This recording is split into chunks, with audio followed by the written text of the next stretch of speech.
Dinosaur एही नांटी तो आपण निश्चय शुणिथिबे जे कि पृथ्वीर सबुठारु विशालकाय प्राणी थिले।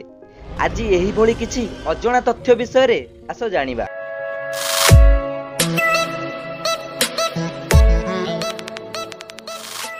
कौन आपण जानिछंती कि आज को प्राय 15 कोटी वर्ष तले आर्बेरियन उपद्वीपांचल जहा एबेर स्पेन, पर्तुगाल, एंडोरा और फ्रांस अंचल रे घूरी बुलुथिबा विश्वर सबुठारु बड़ स्थलचर शिकारी प्राणी एक प्रजातिर डायनोसोर जार वैज्ञानिक नाम टर्बोसोर्स गर्नेई।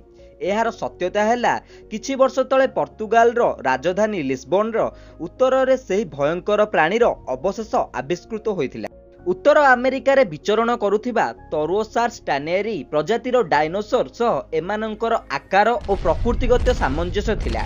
एही प्रजातिर डायनोसोर लंबरे 10 मीटर माने 32 रु 33 फुट एवं ओजन रे 405 टन पर्यंत बढ़ी पारुथिले।